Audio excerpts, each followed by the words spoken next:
So this video is all about a technique system for drumming with dynamics. When we say dynamics, we're generally talking about loud versus soft playing, which is a pretty specific aspect of playing the drums. But the concepts that I'm going to lay out in this video are going to lay the groundwork for everything that you play. So what I'm really going to be talking about is the way that your sticks move when you play, and the way that the dynamics, along with a few other factors, determine what those movements are. The best way that I've found to gauge how loud you're playing is by how high off of the drum you have your stick before the stick comes down to play the note.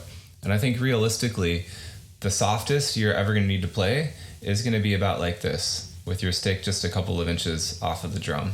And this is going to be the setup for the lowest end of our dynamic range. And in fact, we're going to use it as a setup for everything that we play, loud or soft, and I'm going to show you exactly how that's going to work later.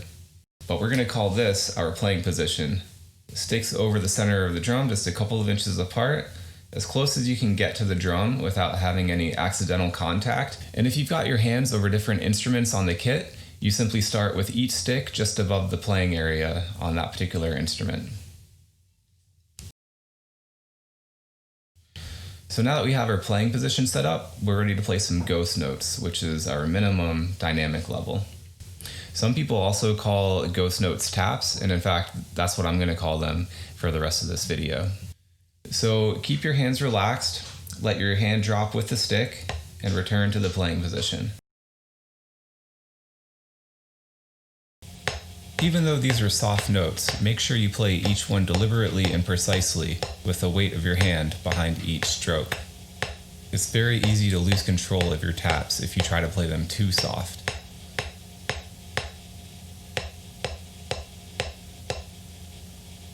So a couple of ways we can play this note at the maximum level. Let's say that we just need to play one of these notes at a time. So for this, we're going to use what's called a downstroke. We're going to start and finish in the playing position. Before we play the note, we're going to lift to our maximum level. Then we're going to bring the stick down.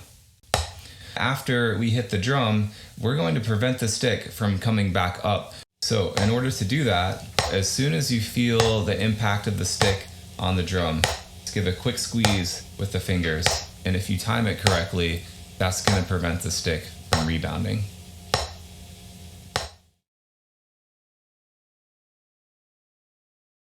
So here I'm doing 4 in a row on the right and then another 4 on the left, but it's also a good idea to just do one at a time on each hand.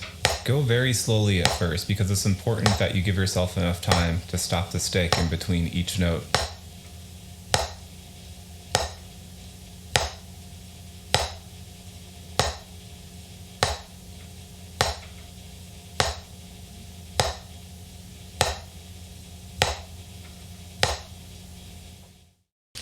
We can also use the downstroke to transition from our loud dynamic level to our soft dynamic level.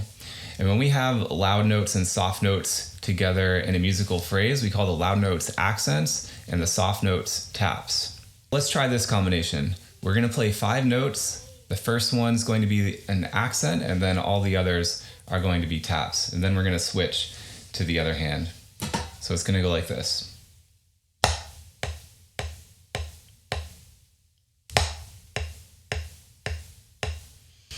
Down, tap, tap, tap, tap. Down, tap, tap, tap, tap.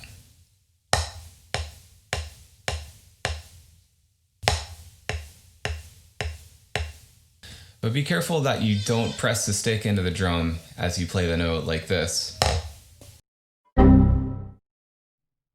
In most cases, this is not going to produce the sound that we want. And the problem is that the stick is dampening the natural reverberation of the drum. It also produces a little bit of extra noise, so it's going to lessen the impact and the clarity. Let's say we want to play these accents not just one at a time, but several in a row in quick succession. So to conserve energy, we're going to keep the stick moving continuously from one note to the next. If it's your first accent in the series, you'll start from the playing position. So lift the stick up to its highest point, bring it down, and then after the impact, we're going to let it rebound back up to its highest point. Every accent after the initial rebound stroke in the series is going to begin from up here because the motion from the previous stroke has already brought you to that point.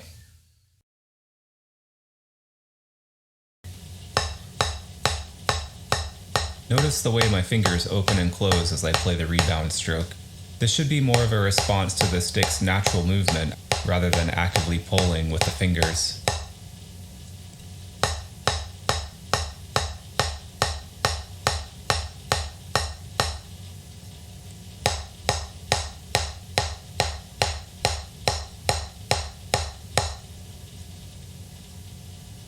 When you have these repeated loud notes, the amount of time between them is going to determine whether you use the downstroke or the rebound stroke. Let's say that you're doing quarter notes at 60 BPM. So that's about one note every second. So for this, the downstroke is going to be the most appropriate.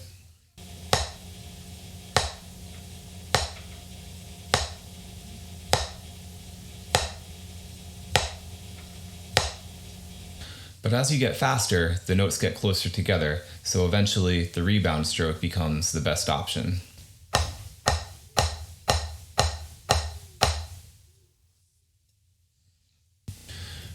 Next, I just want to talk quickly about two different approaches that you can use when applying the techniques in this video.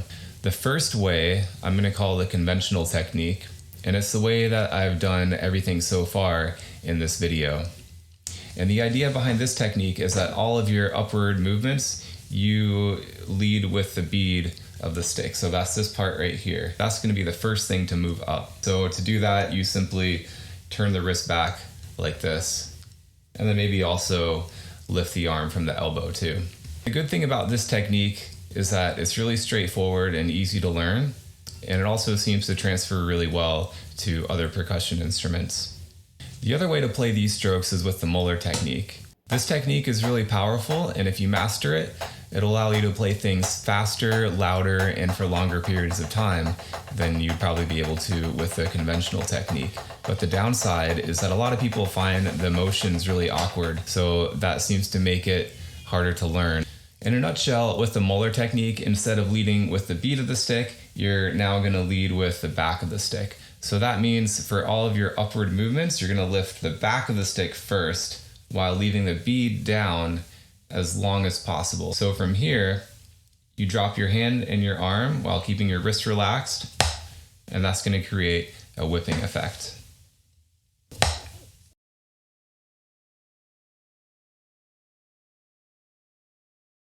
Well, that does it for all of our basic strokes. This is my first instructional video, but I plan to make a lot more videos that build on these concepts in the future. And in fact, in part 2 of this series, I'm going to be showing you some additional exercises in order to help you master the techniques shown here. So if you found this video at all helpful, please like, comment, and subscribe, because that really helps make this channel more visible. And if you use the notification button, YouTube will give you a ding every time I upload new content. That's all for now. Thanks for watching.